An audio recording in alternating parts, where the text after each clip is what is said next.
He's the longest-serving mayor in the city of North Charleston, and he's the newly police chief of the department. And in this special edition of Quintin's Close-Ups, I talk with Mayor Keith Summey and Police Chief Eddie Driggers. I want to take you back down memory lane to May 22nd. It was when North Charleston Police nabbed two suspects who were accused of killing Janet Royal and Deborah Martin on the morning of January 1st. You guys apprehended Jimmy Harris and Montreal Ford. And I know Javers C. Reeves was arrested for an accessory. The killings basically stemmed from a fight at the Crucial Club hours before. And you know, Chief Driggers, I'm wondering, when you and your team actually apprehended those suspects, what did you tell yourself? Job well done. Yeah.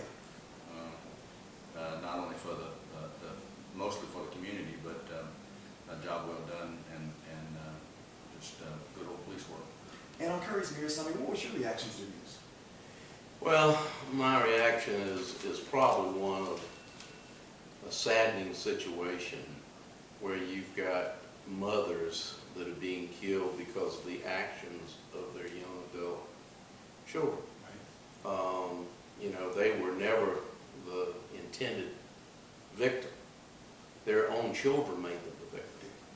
Mm-hmm. And, you know, it's sad when in society we've got young predators running around in the community that have no respect for life. And because of their disrespect for each other and their disrespect for mankind as a whole, their mothers lost their lives. And on a personal, I knew Janet Royer because her and I worked together in the market. Mm-hmm. Yeah. Nice lady. Yes, she was. Very nice lady. And you wonder, you know that in her raising of that child, she taught him differently. What's happened in our society that the world grabs these young men and puts them in a position where they don't think past today. You know, they don't think about tomorrow. And that's the saddening that hits me is how do we heal that for the young people that are coming up in our community today? And let's fast forward to May 27th. After the city went public with those particular suspect identities, a person of interest in the case, Terrell Lawrence Wilson, was killed in the South Surrey Drive home. And I know Chief Driggers is still under investigation. But I'm curious, how much did that shooting on South Surrey Drive set you back when it came to the New Year's Day murders investigation? I don't think it has set us back much at all. Okay. We still haven't determined whether that shooting on South Surrey was a part of or had anything to do with the January 1st. We're still in the throes of that investigation. Yes, sir. It makes you still, you know, the concern of someone lying on a couch in their house and getting shot. And again, I think it is showing that disrespect for other people's lives.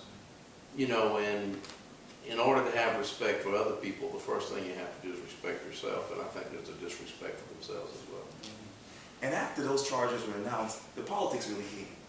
A lot of people asked why it took so long. So Chief Driggers, let me ask you this bluntly. Why did it take so long? I don't think you only have probable cause when you have probable cause. You only can establish time to arrest somebody when it's time to arrest them and you have collected everything that you need to collect. Yeah. That is what it is. I think length of time, we're still looking for information that's going to help us prosecute these people, and that's up to the community to help us prosecute these people so we can keep them behind bars or they can get their just due in court. So we're expecting that, and we're looking forward to that. That it is a partnership, and sometimes that partnership does not lend. There's a length of time that people have to come to grips with what took place, and come forward to help us in that partnership. And I think they're afraid. I think that's a sad state of affairs, but they've seen innocent people get killed. This particular shooting that occurred in January was not a shooting where you got two bullies bullying each other and shooting each other. It's a situation where there were innocent people that got caught in the crossfire. And so I think people are a little fearful of coming forward, but they need to understand that we're not going to take the neighborhoods back unless the neighborhoods work with us. They have to give us the information, and we won't burn them. We won't tell where we got the information from. But in order to solve these cases, we knew who we were looking for. We knew what we were doing. The problem was getting enough information to make an arrest stick. And so we had to wait on that. And we did get some help out of the community, but it could have happened a lot faster if people had been more forthcoming with the information. And our hope is that the relationships that we're building in the communities today, Chief has done a great job in developing relationships within the individual neighborhoods, that people coming forward with information will be faster for the future. And let's stay with crime, because when I was talking with Mayor Rowley and Chief Mullen down in Charleston a few weeks ago, they were talking about how the FBI said that the crime is down in the city of Charleston. Unfortunately, in North Charleston, it's a little up. Well, I don't think it's down anywhere. I think publicity-wise, we like to say it's down. Crime is crime. I think there are a lot of our crime issues that are down. We had the spike with these 3 murders that we don't know were completely related, but probably somewhat related. When you get those type of numbers to start your year automatically, it puts those numbers up. But if you look at some of our other crimes, and that's not the crimes where you've got homicides that all going on, they are down. The crime, most people need to understand, January 1st was an unusual scenario. 95% of the murders that occur in this country today are people who know each other. And that's a sad state of affairs. But it is. And I tell people, if you don't deal in drugs, if you don't hang around people who deal in drugs, and you don't put yourself in that environment, your likelihood of being murdered is very limited. There are more people that die in traffic accidents that are good people than people who are murdered, that are people who respect the law and do the things they're supposed to be done. But when you put yourself in an environment where you're dealing with people who are illegally handling product that destroys the community, and you're dealing with those folks, you're enhancing the probability that somebody's going to get hurt. And Chief Driggers, what's your reaction? Well, my reaction is the only people who draw lines between the city of North Charleston and crime and the city of Charleston is us. The criminals don't. They cross the line. There are no boundaries for the criminal element, and we need to stop doing that as best we can, because crime affects us all, whether it's here, whether it's there, whether it's in Charleston County, whether it's across the line in Somerville. North Charleston goes into Berkeley and Dorchester County. Well, look at the crimes that happened in Myrtle Beach. Right. Oh, those were our local folks. Yeah, those were our local folks. That's right. I mean, so, you know, to say that their crime is down, it all plays off each other. You know, so often we want to say we're a region when it comes to growing and bringing in new businesses and what have you. Yeah. Well, we're a region with crime. Criminals respect no boundaries. That's true. That's true. And so as we sit here right now, what is the North Charleston's game plan to make certain that crime stays there? Well, my game plan was bringing Eddie on, because what I've got in Chief Driggers is not just a person that understands law enforcement and how it works. He's a person that has a heart for people, and you know, he cares. every time there's someone that is injured or killed in the city of North Charleston, his heart bleeds for that person and their family. And I think that's bringing a whole new aspect to the way we're dealing with crime. We're getting a lot more community projects going on, working within the communities. Eddie has started a new youth recreational program. As you know, we've put a police officer in every school in North Charleston. I just went and spoke to Pepper Hill Elementary at their graduation this morning, and I can tell you I was so excited that the number of people for that 5th grade classes that were graduating, the number of people who came to see them graduate was at least 4 to 1 the number of students. And we hadn't seen that in the past. And that means that the community is now getting behind these young people, helping them see the future as being bright.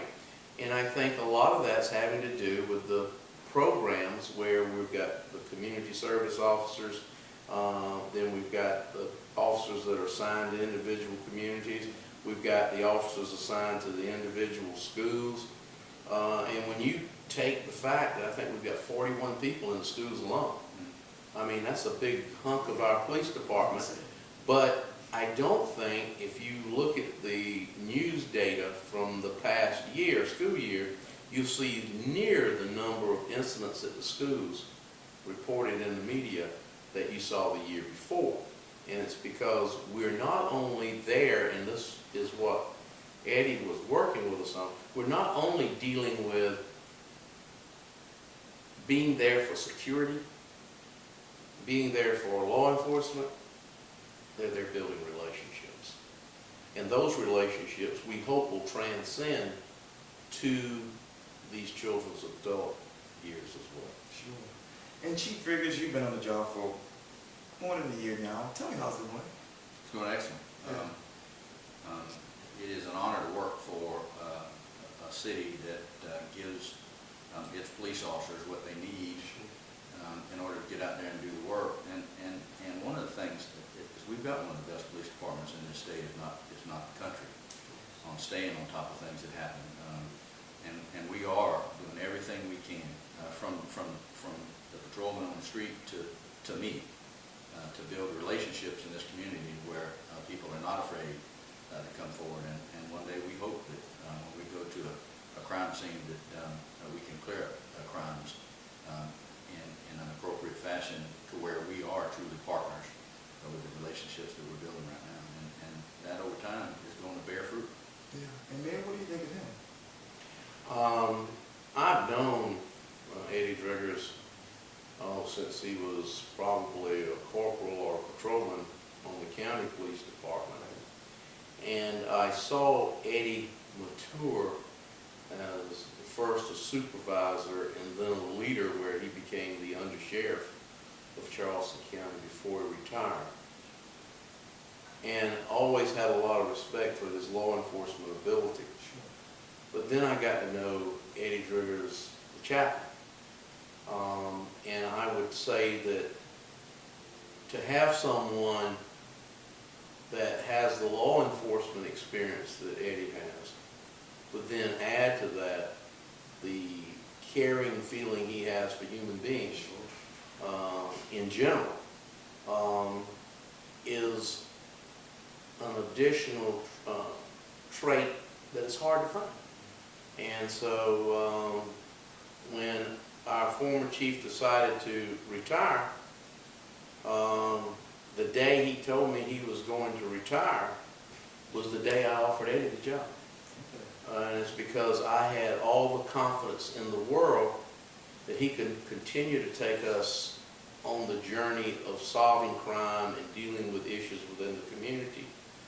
But I thought he could add to it a feeling for people that I felt was extremely necessary, because I'm very much a people person.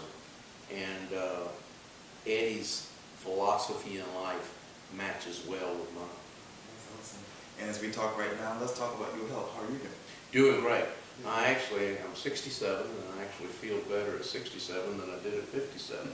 So I told my wife, she said, when do you plan on retiring? I said, well, when you take me to STIRS. I don't have any desire to retire as long as my health is good, my mental health is good, and I feel like that we're accomplishing something. I think Eddie and I's philosophy in life, if we want to be remembered for things we did during our life, it would both be that on our tombstone, that it would say he left it a little bit better than he found it. That's awesome. That is awesome. Well, Mayor Keith Summey and Eddie Driggers, it was so great talking to you guys again. It's always a pleasure to talk to you, and thank you for giving us an opportunity to talk about real life issues instead of just the bad things in the world. Absolutely, anytime. Thank you. Thank you. Thank you. I literally ran.